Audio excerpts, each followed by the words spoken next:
been quite excited to do this one ever since I picked it out of the little pot. Basically because I think that this point in itself has so many different elements to focus on. So for those that are interested, this video is all about how to price the items you're selling.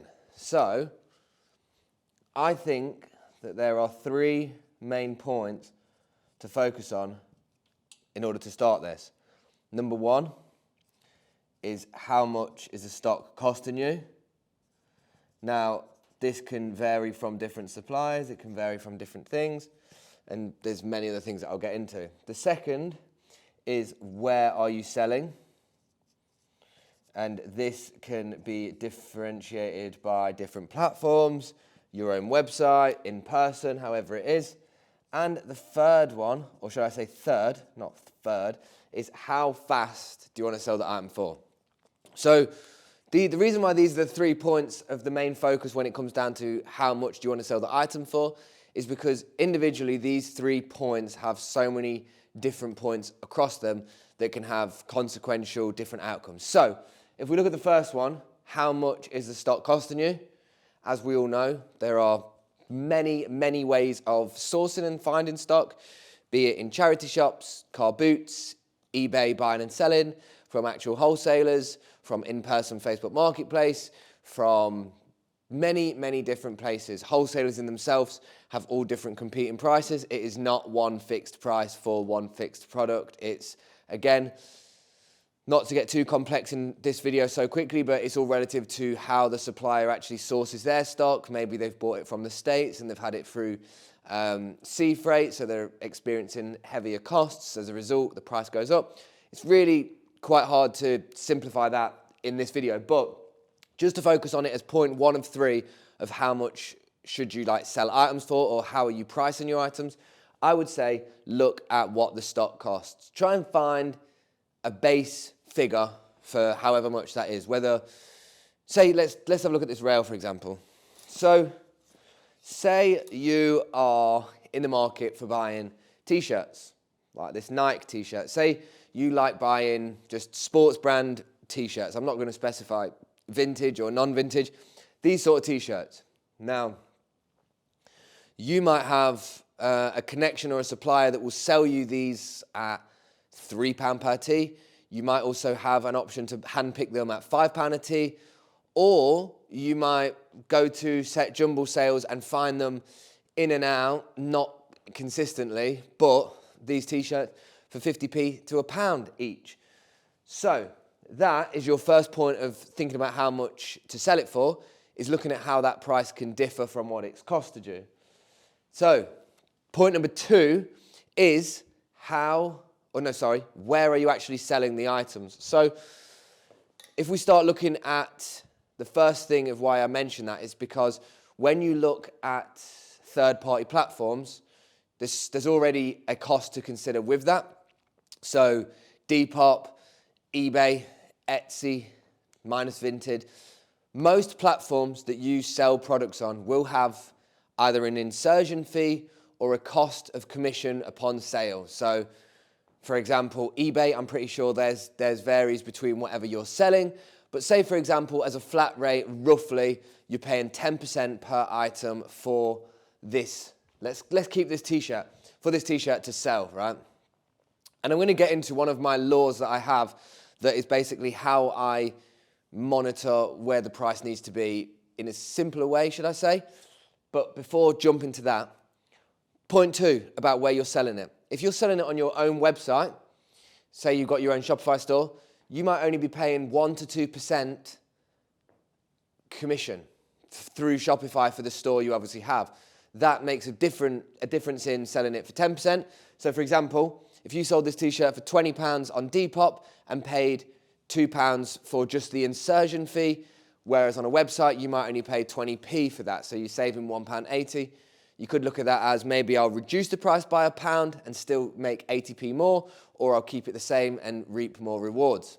Again, that's kind of like one minor little specific with it. But where you're selling it plays a huge role in the impact of what that price will actually be because of the other sort of costs that you'll have to consider. And thirdly, because I think this is actually a good point to focus on, and this is where I'm going to connect the law, my law I have, it's not an official law, it is just one that I've followed for years that's worked for me and allowed me to do it. But the third point I would say is, how fast are you trying to sell said product for? Do you want to buy this and sell it in the same week? Are you happy to sell this within 2 months? Or are you happy to sit on it for 6 months as long as you get the price that you want? How fast you're trying to sell the product for will depend and be determinable on what price you sell it for. Alongside there obviously being loads of different aspects to consider with how you can speed up the process, but that is also for another video. So let me break down the law I have that I basically work out, and I'm going to give you an example and then we're going to do it together. So we're going to do it together. It's like school. I'm sorry, it's just, this is what we're going to do. So I'm going to call this on here, well, this is what I call it, and I'm going to hopefully have done a little shot in front, the law of 4. So how I normally look at things is I look at the cost of the item itself. So in its earliest stage, the law of 4 is I have to gross sell that item for 4 times minimum what it cost me in order to cover all of the other potential costs that I might experience, whether it's a reduction in shipping incentive, so losing money there, selling it on a third-party platform, using an app's boost feature, whatever it might be. The law of 4. So let's just go with this Nike tee, because I feel like it'd be weird if I just chose a different item. So say the cost of item on this, say it's cost me £4, right? The cost of sale, obviously, I need it to be at £16. So I need to sell this one at £16 in order to justify the law of 4 with how much it's actually cost. You can look at different scenarios of it costing you £2 and you selling it for £8. You can look at it costing you £6 and selling it for £24. Now, the reason why the law of 4, I think, is just an easier way to break down these things is because you can put your start and end point. So you could almost do this before you even bought stock, okay? And you can kind of do it in a shop, even if you're like in a charity shop, right? Say this, let's be realistic. Like, if you've seen the charity shop video already, the likelihood is if you found an old school 90s vintage Nike t-shirt in a charity shop, it could be anywhere between £2 and £8, I'll be real.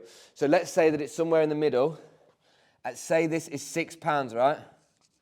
Then, in order to be at the gross of £24, this is what we need to assume as well.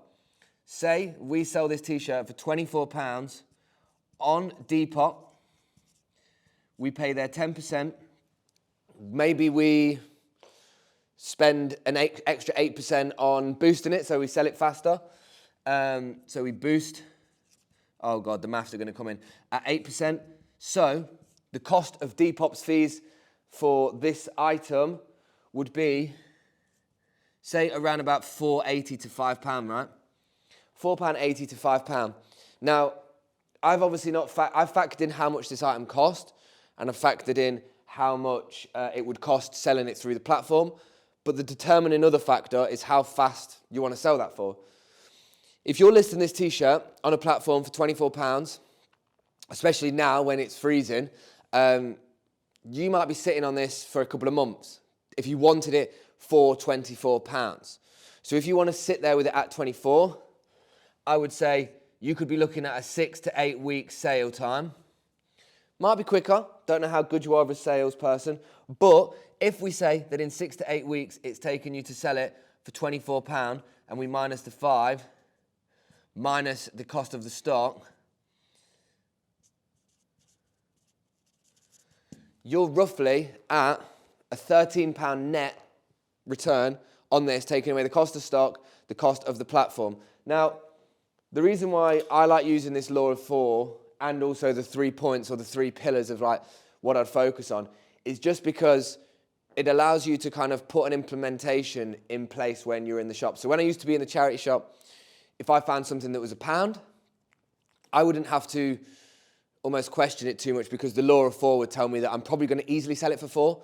So what I want to say about that as well is The law of 4 is a minimum requirement that I have. Sometimes you might find something that's like, imagine, what have I got here? This is pretty cool. You'll probably like this. I've got this CP Company jacket, right? This nice double-zipped CP Company jacket. Imagine I was in Oxfam or I was on Facebook Marketplace and there was a guy down the road selling this for like £15. The law of 4 is going to tell me, am I going to sell a CP Company jacket for 60 quid? Probably not. I'm probably going to sell it for like 85, 90, which basically means that I'm going to be well above a law of 4, but I know that I've already covered that as a minimum. So what I would say is when it comes around to selling items, these are the sort of things I would definitely consider when pricing it. And there's a lot to kind of break down into so many different videos.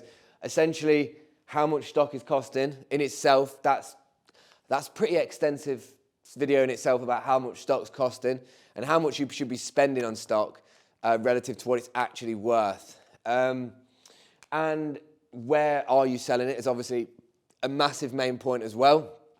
Different platforms give different demand. So if we go back to this one, maybe you've got 10,000 followers on Instagram, you've got a big following of people that know you for 90s Nike, and you've got past records that show that you could sell this for £24. Your speed of time might even be quicker, and you might be able to run through these. These aren't, you can't, the thing as well, what I need to get through with secondhand and vintage is, I'm just going to hold this for a minute. You're not going to find 100 of these in the same condition ready to go. You've got to consider the quality, the condition. This might be a grade C item. There might be some threading loose on the swoosh, and you've got to just go, that 24 becomes 20. But consider the law of 4. If you consider the law of 4 as well, you start to get an understanding of what you can sell things for, which will tell you where you really price things. So imagine if someone was selling it for 6, and you're like, I can sell it for 20 gross, then you've got leverage to say, I'll give you 5, because realistically, the law of 4 means that if you're selling it for less than that, then you are just eating into your profit that you will make from individual items. And it has to be remembered, the work that you have to do in order to sell individual items is a lot more complex than people think. It is not just putting clothes on a hanger and then having them gone like that. It takes a lot more work, honestly, trust me. So this is what I'd consider the law of 4 and the 3 pillars. So hopefully this hasn't felt too much like you're watching a lecture video or something like that, and hopefully this has been just as casual as the rest.